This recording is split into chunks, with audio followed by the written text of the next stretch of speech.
أعوذ بالله السميع العليم من الشيطان اللعين الرجيم. بسم الله الرحمن الرحيم. ولا حول ولا قوة إلا بالله العلي العظيم. اللهم صل على محمد سيد المرسلين وخاتم النبيين وحجة رب العالمين، المنتجب في الميثاق المصطفى في الضلال المطهر من كل آفة، البرية من كل عيب، المؤمل للنجاة، المرتجى للشفاعة، المفوض إليه دين الله. السلام عليك يا أبا عبد الله، وعلى الأرواح التي حلت بفنائك وأناخت برحلك، عليك مني سلام الله أبدا ما بقيت وبقي الليل والنهار، ولا جعله الله آخر العهد مني لزيارتكم. السلام على الحسين وعلى علي بن الحسين وعلى أولاد الحسين وعلى أصحاب الحسين وعلى أخته العقيلة عقيلة الطالبيين زينب الكبرى وأخيه أبا الفضل العباس ورحمة الله وبركاته. قال رسول الله صلى الله عليه وآله وسلم: المهدي مني، أجلى الجبهة، أقنى الأنف، يملأ الأرض قسطا وعدلا كما ملئت ظلما وجورا. The Avenger that we have in many books about the Muntaqim, the Salih, and he's given other titles as well in many books, in many religions. Every religion, they have their own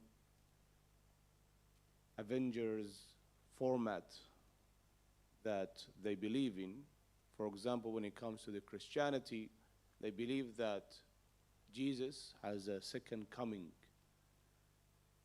After all of these, of what you see today, Jesus was crucified and he will again reappear to fill the earth with justice as he was filled with injustice. That is why one of the reasons that some of the Christians, they push and they support for the state of Israel is this, that in their books, even the Jews' book, they have in the Torah and in the Injil, so in the Bible, that the Jews are forbidden to have a land, to have a country. If they have a land, if they have a country, that is the end of the Jews. That's why you see many of the Jews, even in the United States, they oppose to the idea of the state of Israel. Hence there is that difference, and they always push for that we are Jews, we are not Zionists. There is a whole difference between Zionism and Judaism. So some of the Christians, they push for that because they believe that if you support the state of Israel, Israel will come and it will demise in a day or two. There is the end for the Israelite, for the state of Israel, and that triggers the second coming of Jesus. And of course we have the version of the Jews themselves. They believe that one of the sons of Benjamin will come in the end of time and, of course, fill the earth with justice as it was filled with injustice. Now, when you look at what's happening today in this time and age, then if you remember when everyone was sitting down waiting for the speech of Said Hassan Nasrallah a week ago, because in many minds he's the munqidh now. Now we need him to come and fill the earth, especially now for the people of Palestine and Lebanon. Many believe that he's the one who's going to get everything right. There's no one else that has that power, no one else has that kind of a characteristics that can push for that to happen. That same idea, if you take it and of course multiply it in, 1 million, maybe even more, that applies to Imam al-Hujjah alayhi salatu wassalam, the munqidh of Bashariyah. That of course he's the one that we're all waiting for. Everyone is waiting for. Now, for me and you, we live in a country that it's, safe. We have some sort of freedom of speech, yes. The climate is the number one, issue that we have. It's too hot, too cold. And of course, there is another issue that just came from the beginning of this year, and that is payments of the mortgage. But there is not much of things that it's on our mind. Altogether, if you sum it up, you see that we live in a very comfortable environment. We are, alhamdulillah, we work, we make money, we have our families living their lives, they go to school, they come back. If there is something I don't like, I can oppose to it, I can talk about it, I can stop my children, for example, to go into school, for them not to learn about the alphabet community, for example, or such and such. These things apply for us because we live in a modern society, in a Western society, if you may. But for a person who has lost his family members in a bombing, their idea of a munqidh, avenger, is much differs than my idea from the munqidh. Because from me, the imam comes, my idea for the munqidh is that whenever he comes, I will support him. And the most I can do, the most I do is recite dua al-hujjah. I recite dua al-nudba. I recite dua al-ahd. I recite ziyarat al-yasin. I recite these kind of ad'iyah. And maybe, once in a while, I open a book about Imam al-Hujjah, I read about it because I live in that kind of a situation that is different.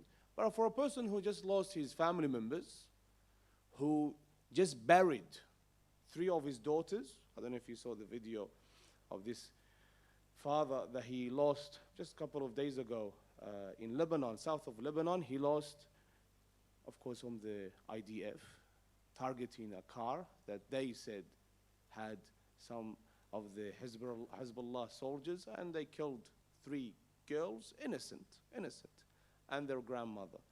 That person, if you speak with him, the idea of the munqidh differs. Same thing applies for a person in Gaza that he sees, and they live that life. They put 6 members, and they have placed 6 members of their family in one kafan. Because of the bombing, they had to gather around pieces of his family members and put them in one kafan. 6 members of one family in one kafan. Just put them together and bury them. Now, when it comes to the idea of that, this is not an idea that just rose up. It's a new idea. No. From dawn of time, there was this ongoing war between the two, vice and virtues, from dawn of time. From the very first creation, if you open the Quran al-Kareem, for example, if you go to Surah Al-Baqarah, we have the Quran here, I'd like to open it and recite some of the ayat. I'll make it quick. Allah subhanahu wa ta'ala says it here, page 6. This is the Quran that we all recite. So I want to show that to the ones that say we have a different Quran, the Shia. Now this is the same Quran that was printed in Saudi Arabia. So page 6, Bismillah ar-Rahman ar-Rahim.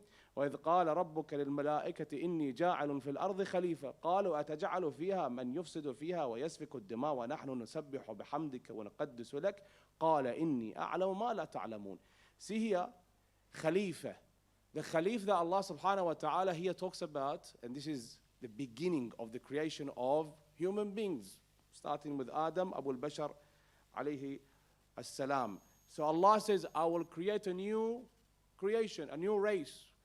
The Malaika, they said, oh God, these people that will shed blood, we are the ones worshiping you. Why are you doing that? Khalifa.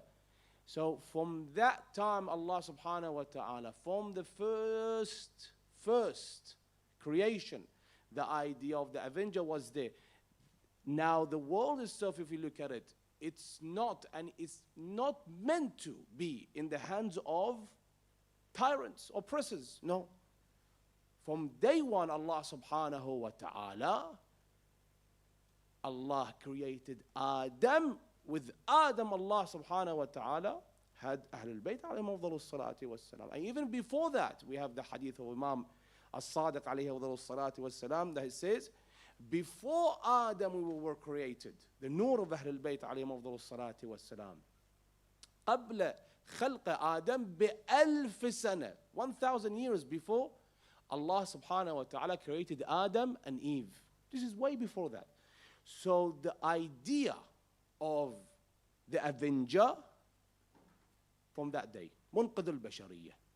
Now he came to the Prophet, Musa ibn Imran. If you look at Musa ibn Imran alayhi salatu was salam, Musa, reciting again in the Holy Book, in Quran al-Kareem, Bani Israel, they went through that period of time. They were looking forward for someone to come and save them, an avenger for their own. And that was who? Musa ibn Imran.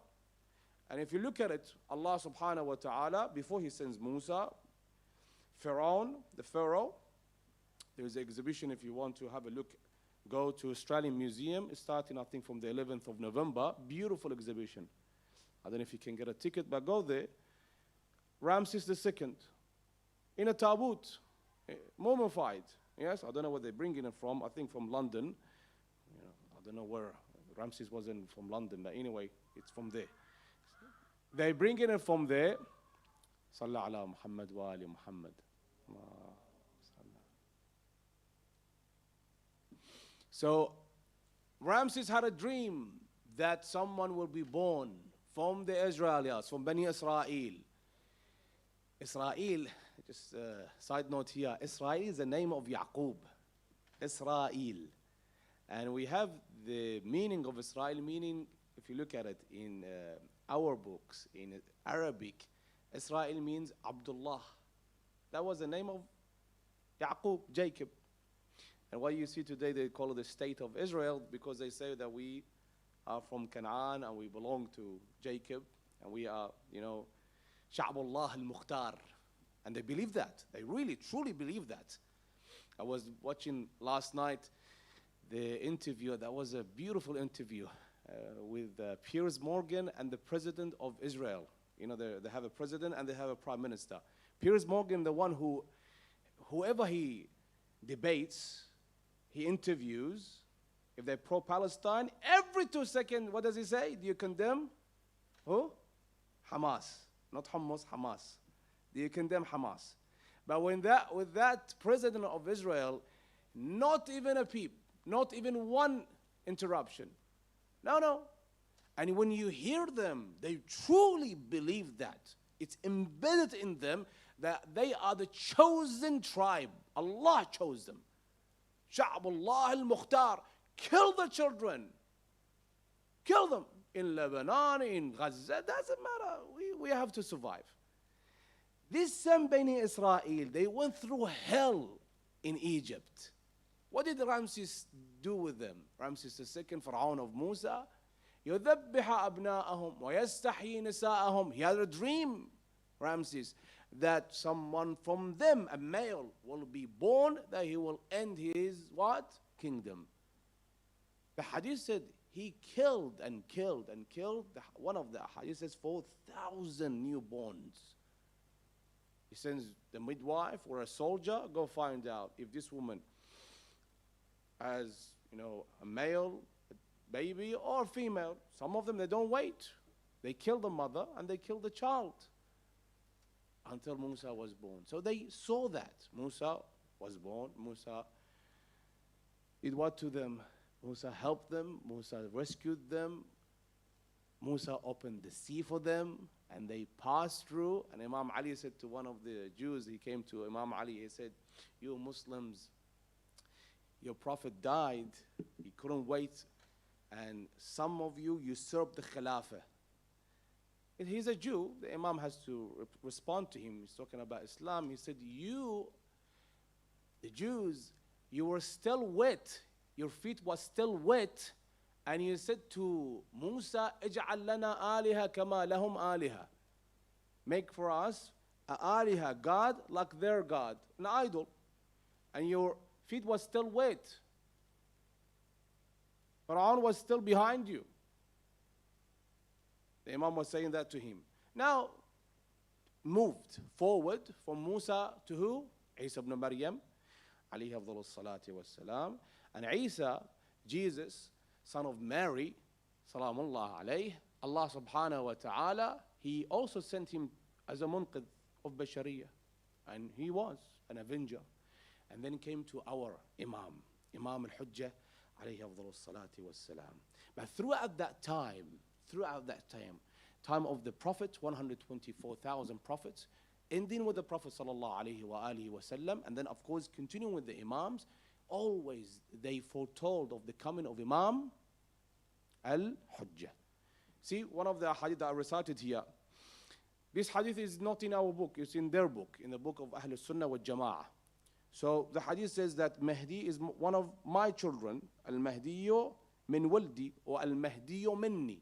Al-Mahdi is one of my children. And then the Prophet sallallahu alaihi wasallam says that يملأ الأرض قسطا وعدلا كما ملئت ظلما وجورا. So this is some of the hadith that he will fill the earth with justice as it was filled with injustice and tyranny. Now, one of the books that I brought here with me, I wanted to show the audience here, if you pay attention. This book is a fascinating book. You can download it from the internet. You don't have to purchase it. I like to purchase and I like to read page to page. I'm old-fashioned that way. But you can download a PDF version. It's written by Sayyid Muhammad Kadhim al-Qazwini, rahmatullah alayh. And he has a whole series of books, same title, that the title is this, Al-Imam al-Mahdi min al-Mahdi ila al-Dhuhur. For others, it's Imam al-Sadiq min al-Mahdi ila al-Lahd. One of these books is this one, Al-Imam al-Mahdi min al-Mahdi ila al-Dhuhur. This is a fascinating book. There are many books about Imam al-Hujjah alayhi afdalu salatu wassalam. There is more than 6,600 ahadith about Imam al-Hujjah in the books of ahadith. Why are we saying this? Because now, question from the audience, try to answer that. What year was Imam al-Hujjah born? AH, after Hijrah. What year? 251, no, go 4 years more. 255. Yes? What year the Imam alayhi afdalu salatu wassalam went into occultation, the minor occultation? What year? The minor occultation. So Imam Hassan al-Askari passed away at what age? Imam al-Mahdi was at what age? Imam Hassan al-Askari was about 27, 28.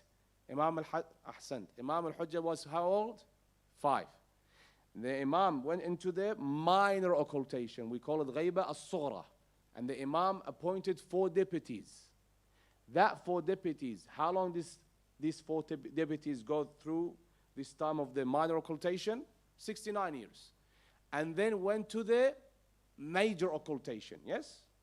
So if you count down from the time of the minor occultation, 260 AH, and then now is 1,445.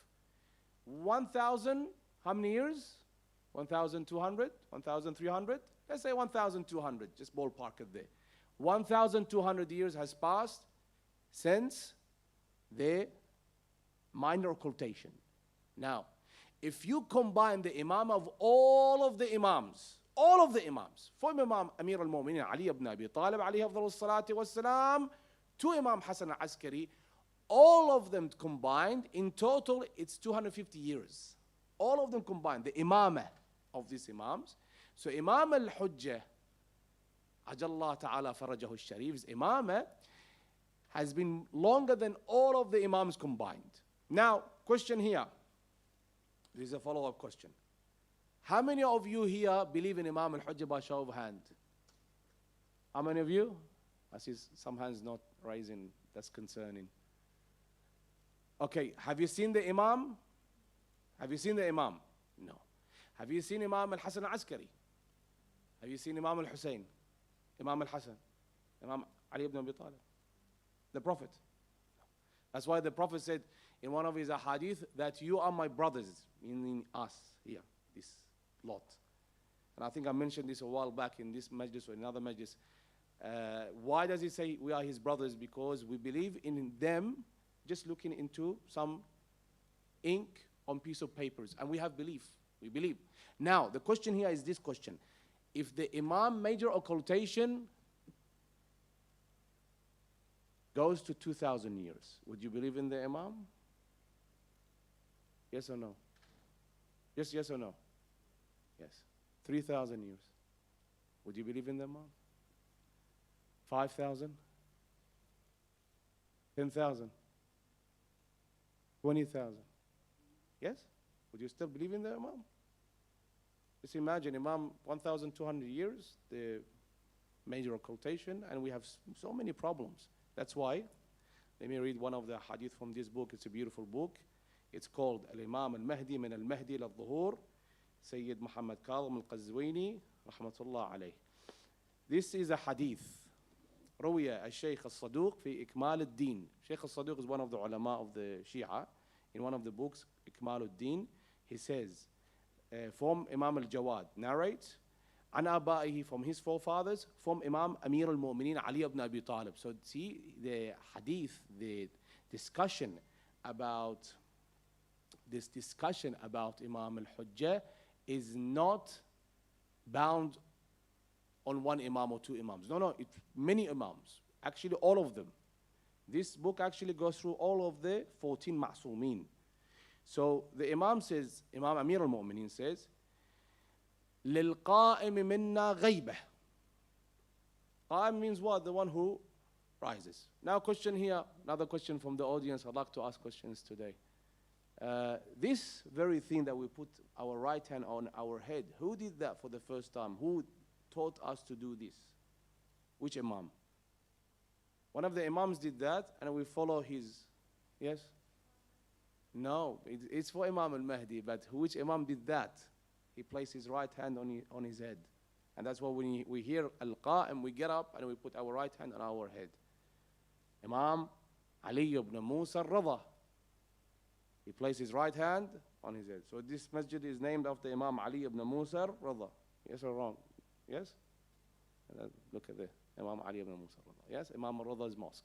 So he placed that. Now, this very thing that we put our right hand on our head, is that for respecting the Imam, or is it different? There is a different reason behind it. Is it respecting the Imam that we place our right hand on our head? No. What does it mean? When we get up, we don't do it for other Imams, do we? Do we say the Imam Hassan Askari's name and we get up? No. Imam al-Hussein, Amir al-Mu'mineen, Fatima al-Zahra, the Prophet. Do we do that? No. Only for Imam al-Hujjah, we get up, we put our right hand on our head. When we recite Du'a al-Hujjah, Du'a al-Faraj as some call it, yes, we place our right hand on our head. It's not out of respect, it means that I'm ready. Like saluting. A soldier salutes the general. Yeah? This very motion that we put our right hand on our head means I'm ready to go whenever you decide for us to go. Yeah? Understand? So this is from Imam Ali ibn Musa al-Radha. Going back to this hadith.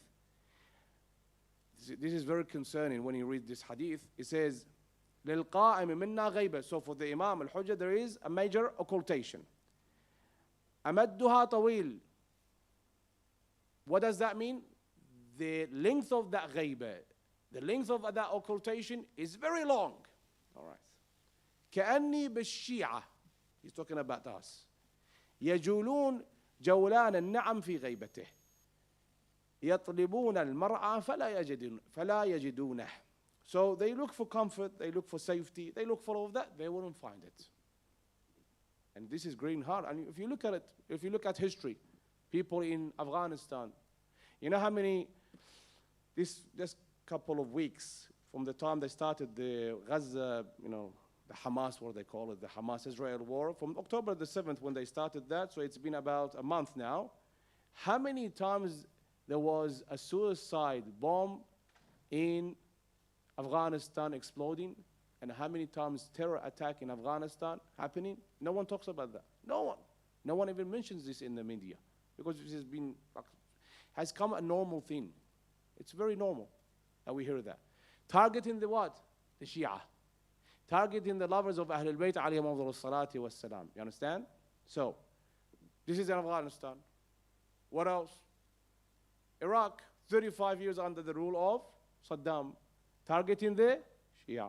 In Saudi Arabia, every Muharram, they have to go to many of the Husseyniyat, even outside of the Husseyniyat, if they see any banners, saying this, Muhammad Rasulullah, alayhi wa Allah, labbaik ya Hussein, whatever it is about Imam al-Hussein, they put it down. They pull it down. They prosecute, they kill, they hang, they imprison, because you're a Shia. This is in Saudi Arabia. This is happening now, and it's continuing to happen. In Bahrain, same thing. If you talk about the Ahlul Bayt, if you say anything, you are done. So that's why the Imam says, ألا فمن ثبت منهم على دينه. And if someone stays steadfast on their deen, on their religion, and that's very hard for someone to do that. ولم يقسو قلبه لطول أمد إمامه. And his heart doesn't get what? Hardened. And it's really hard for our hearts not to get hardened. If you look, and let me just say this as a side note, if you're for it or against it, if you're for the free Palestine or you're against free Palestine, it doesn't matter. Regardless of that, if you sit down, and I don't advise that, I don't advise it. I myself, I don't do it. If you sit down and watch the horrors that are happening in Gaza, children keep being killed. A normal human being with a soft heart cries. A normal human being wouldn't go through pages and pages and just watches this as if nothing's happening. No, they will cry, they break. But it comes a day that this becomes very normal. People being killed, very easy. Now when you talk about saying 10,000 people died in Gaza since October 7th, ongoing war, and 2,000, 3,000 of them were children, no one seems to care. If you say 40 people died, were killed in Afghanistan, really, just that? Some people just, that's what they tell you. Really, that number? So it wasn't 400, 4,000, 40,000, 4 million. So that number is not great. In some people's mind, this is what's happening. That's why the Imam says, فَمَنْ ثَبَتَ مِنْهُمْ عَلَى دِينِهِ وَلَمْ يَقْسُ قَلْبُهُ لطول أمد إمامه فهو معي في درجة يوم القيامة. And the ones that stayed fast on that path, the path of Imam al-Hujjah, he's with me في يوم القيامة. Same level, the Imam says. أمير المؤمنين علي بن أبي طالب.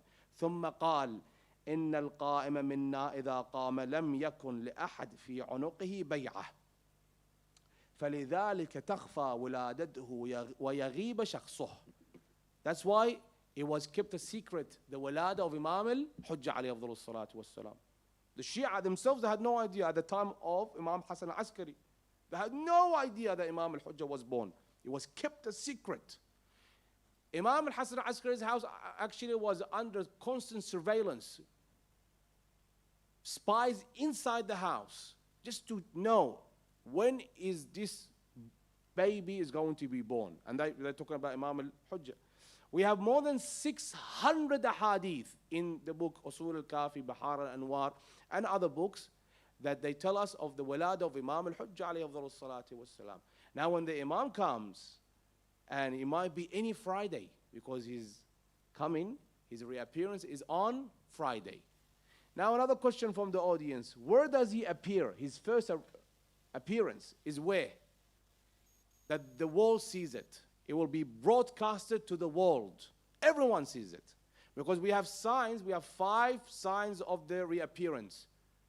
Alamat al-Dhuhur, the 5. The coming of the Khurasani, Yamani, Sufyani, the Sayha. The Sayha means the loud scream in the skies, in the heavens. And there are 2 Sayha. One that happens during daytime in the morning. That's from Jibra'il. From Jibra'il, where he says that Ali is a true Imam and the Shia of Ali are the Faizin. And that continues until the sun sets. Shaitan screams out that Sufyani is a true Imam, and whoever follows the Sufyani is on the right path. Some people, they go this way, some people go that way.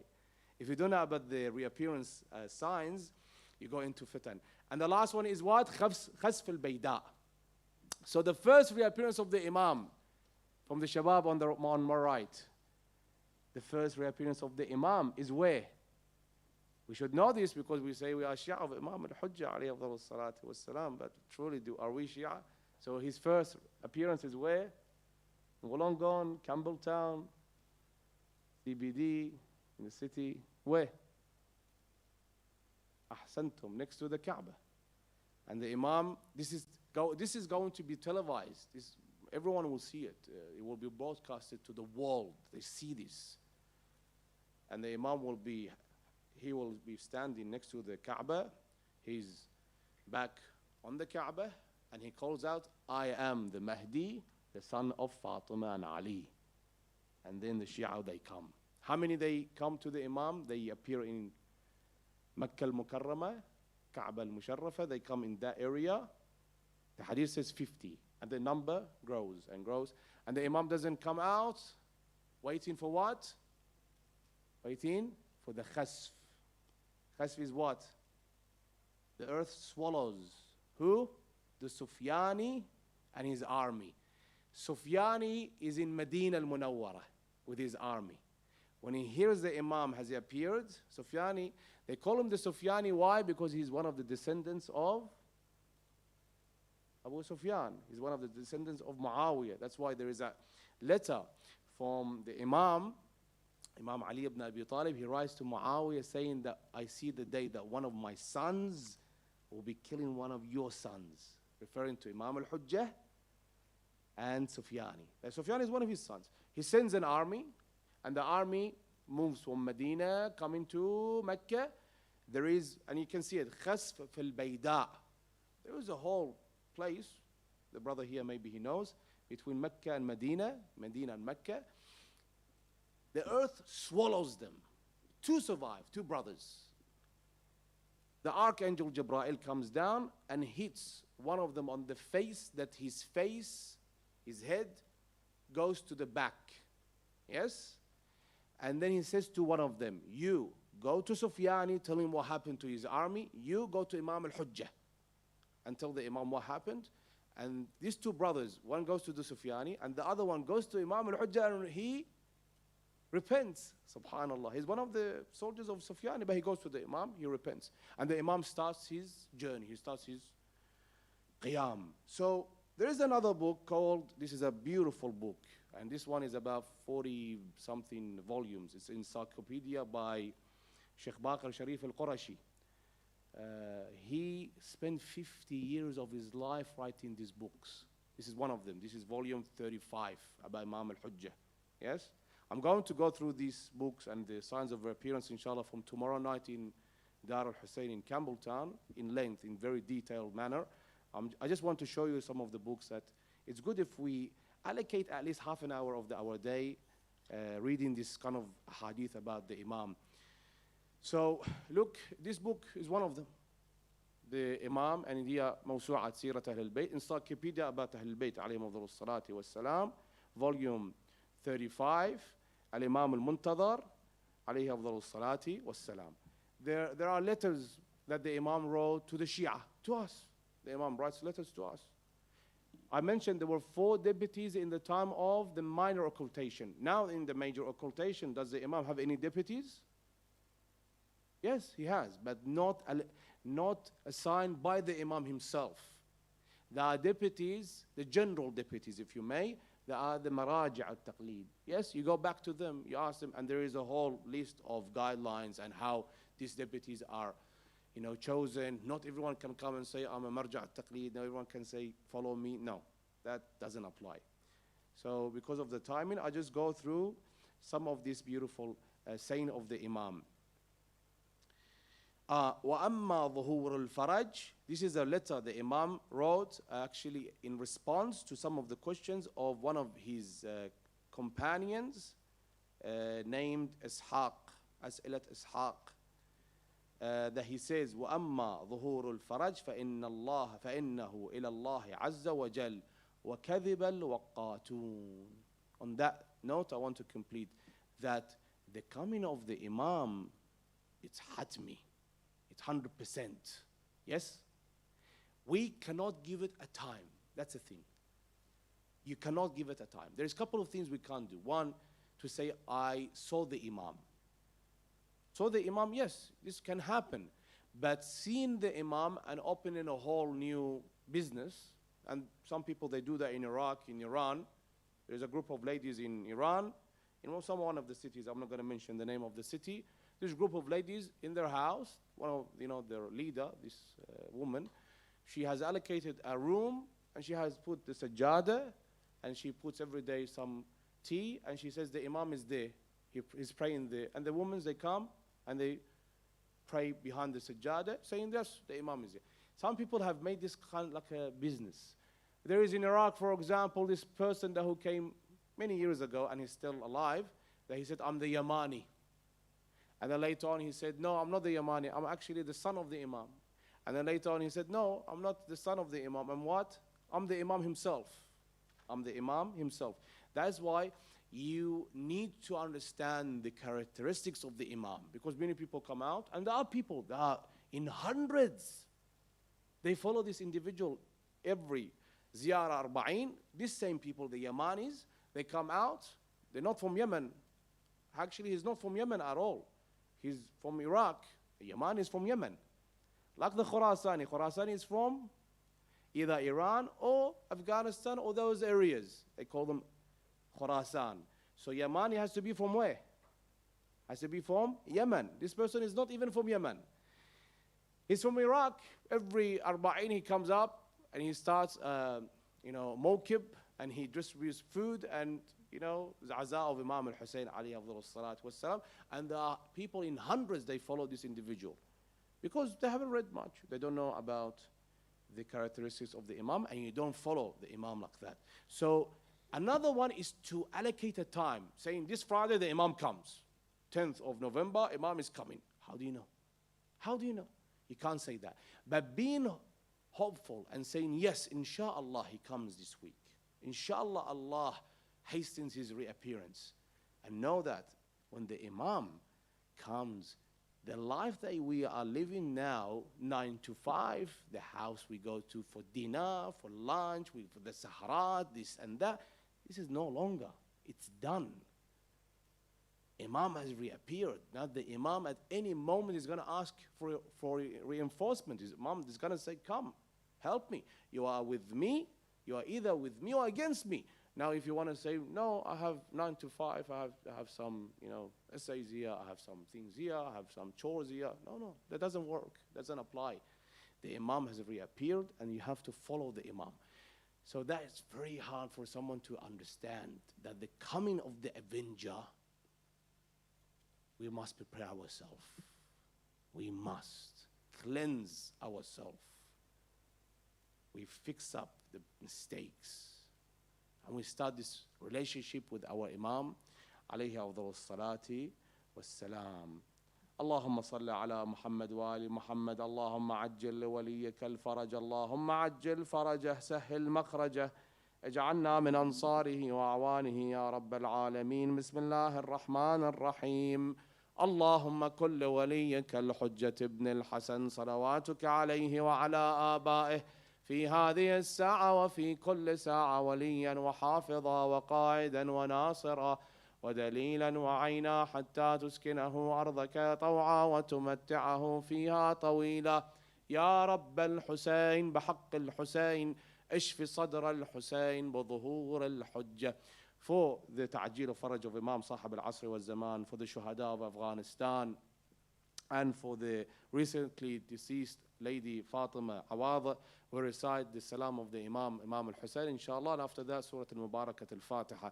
Bismillah ar-Rahman ar-Rahim. Assalamu alayka ya Aba Abdullah وعلى الأرواح التي حلت بفنائك وأناخت برحلك. عليك مني سلام الله أبدا ما بقيت وبقي الليل والنهار، ولا جعله الله آخر العهد مني لزيارتكم. السلام على الحسين وعلى علي بن الحسين وعلى أولاد الحسين وعلى أصحاب الحسين، وعلى أخته العقيلة عقيلة الطالبيين زينب الكبرى، وأخيه أبا الفضل العباس، ورحمة الله وبركاته. اللهم اجعل عواقب أمورنا خيرا، يا الله يا رحمن يا رحيم، يا مقلب القلوب ثبت قلوبنا على دينك. على أرواح المؤمنين والمؤمنات، بالأخص الحاجة فاطمة عواضة، الفاتحة قبلها الصلاة.